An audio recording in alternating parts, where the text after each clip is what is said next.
এবার পুরো বাজেটকে হামটি ডামটি বলে আক্রমণ শানালো বিজেপি। 111 কোটি টাকার ঘাটতি বাজেট পেশ কলকাতা পুরসভায়।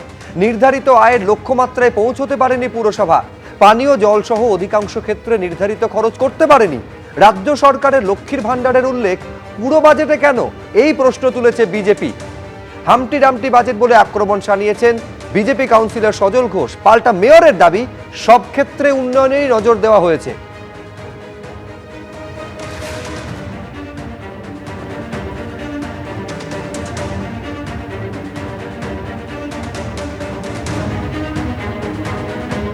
সজল ঘোষ কি বলছেন দেখব।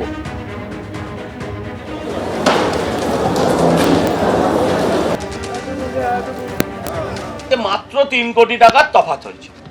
আমি বলছি যে এই তফাৎটাও কিন্তু সামনে বছর উদ্বৃত্ত হবে।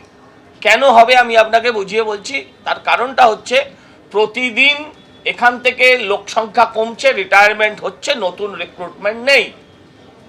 ফলে গতবারের বাজেটের থেকে সামনেবারের বাজেট আপনি দেখবেন এর সমসাময়িক এখানেই যেমন আগে 114 ছিল, এবার 111 হয়েছে। সামনেবারে এটা মোটামুটি 100-র মধ্যে চলে আসবে আমার ধারণা। কারণ ক্রমশ খরচা কমে যাচ্ছে, মাইনে দিতে হচ্ছে না।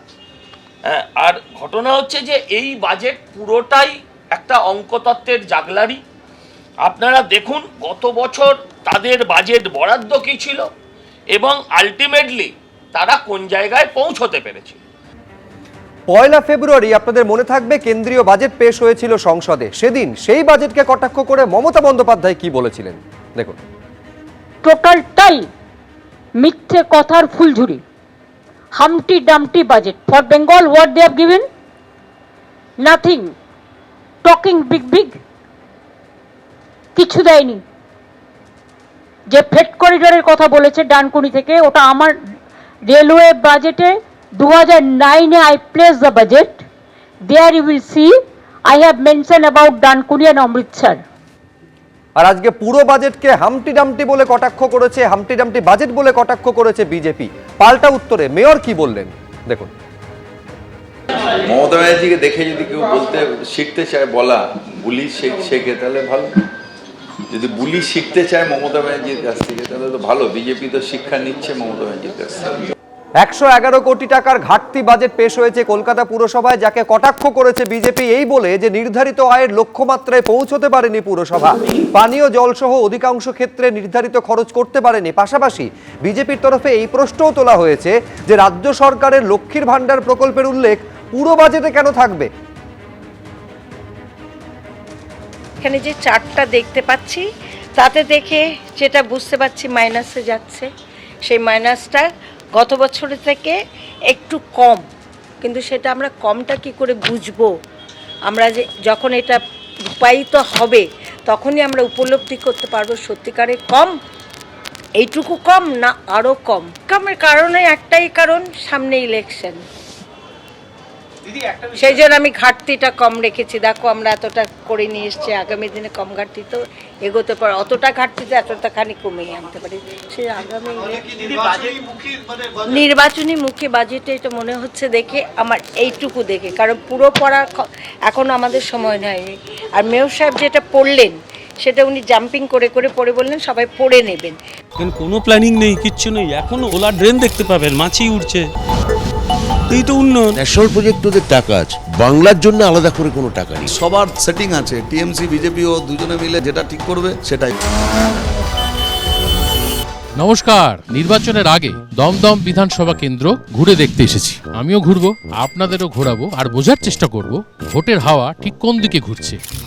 ওভারঅল দারুণ কাজ হয়েছে। এই 10-এর মধ্যে আমি 1 নম্বর আমি দেবো না। আমাদের এত ডেভেলপমেন্ট হয়েছে, আমাদের কিন্তু কোনো অভিযোগই নেই। যেটা দরকার সেটা আমাদের পাইনি। যতটুকু চাহিদা তার থেকে বেশিই পাচ্ছি। অবশ্যই আমাদেরকে ভাবতে হবে, ভাবতে বাধ্য করাচ্ছে।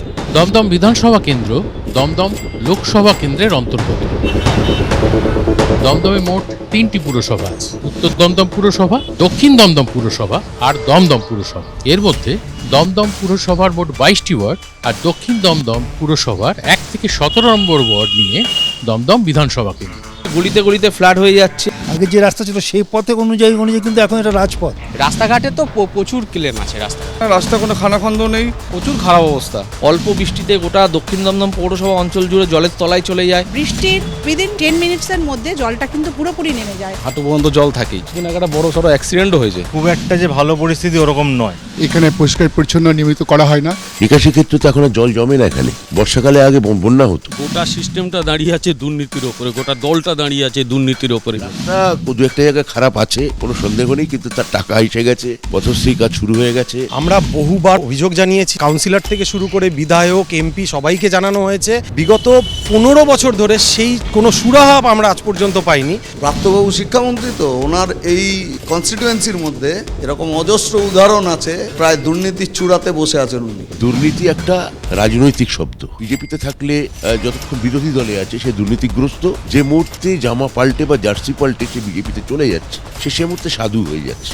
দলটা করেছে পয়সা তুলতে, ফ্ল্যাট করতে গিয়ে টাকা, পুরো নিয়োগ দুর্নীতিতে টাকা। এবারে ওরা তো টিকে আছে টিএমসি বিজেপি বাইনারির মধ্যে দিয়ে, এই বাইনারিটার অবসান হতে চলছে 26 সালের ভোটের মধ্যে দিয়ে। দমদম বিধানসভা কেন্দ্রের নির্বাচনী ইতিহাস বলছে 1951 সালে অর্থাৎ প্রথম নির্বাচনে দমদম বিধানসভা কেন্দ্রে জয়ী হয়েছিলেন জাতীয় কংগ্রেস প্রার্থী কানাইলাল দাস। মোট 10টি নির্বাচনে দমদম কেন্দ্রটি বামপন্থীদের হাতে গিয়েছিল। তারপর 2001-এ অরুণাভ ঘোষ প্রথমবার তৃণমূলকে এই কেন্দ্র থেকে জয়ের স্বাদ এনে দেন। 2011, 2016 এবং 2021 এই 3টি নির্বাচনে তৃণমূলের টিকিটে টানা ব্যাটিং করে দমদম বিধানসভায় ম্যান অব দ্য ম্যাচ হওয়ার হ্যাটট্রিক করে ফেলেছেন কিন্তু শ্রী ব্রাত্য বসু।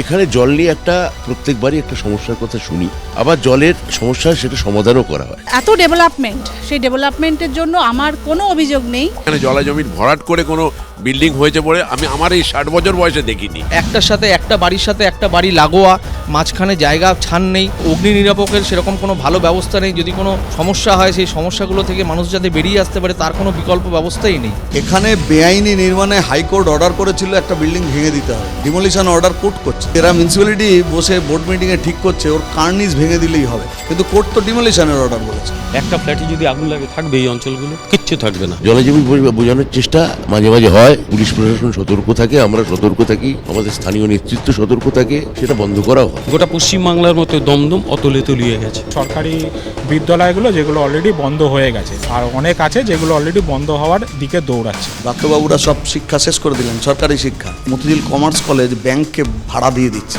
ছাত্রছাত্রী নেই, ভাড়া দিচ্ছে। এখানে পাশে যে আইএলএস হসপিটাল আছে, নার্সিংহোম আছে, সেখানে কোনো বেড নেই। সরকারি হাসপাতালগুলোর অবস্থা তো একদমই খারাপ, স্বাস্থ্য ব্যবস্থা খুবই খারাপ। লোকে তো এখন বলছে সবকটা চোর, সবকটা চোর। মানুষ তো এদের বিরুদ্ধে ব্যবস্থা নেবেই। ওটা রাজত্বটা ক্রিমিনালদের হাতে বাত্যবাবুরা তুলে দিয়েছেন। 2026-এর নতুন কিছু ভাবনা আমরা অবশ্যই ভাবব। 100 দিনের টাকা দেয়নি, কাজের টাকা দেয়নি, এনার্জিএসের টাকা দেয়নি, আবাস যোজনার টাকা দেয়নি, সমস্ত টাকা আটকে রেখেছে। কেন্দ্রীয় বঞ্চনার অভিযোগ এরা তোলে কারণ নিজেদের অন্যায়গুলোকে লেজিটিমাইজ করতে। এত মিথ্যে বললে 18 থেকে 12 হয়েছে, এখন 50-এ আটকে আছে, আস্তে আস্তে 25-ও হয়ে যেতে পারে। এত মিথ্যে বলা ভালো নয়। দুরন্ত ঘূর্ণির মতো ঘুরলাম সারাটা দিন দমদমের এ প্রান্ত থেকে ও প্রান্ত, চষে ফেলেও দম এখনো কিন্তু ফুরোয়নি।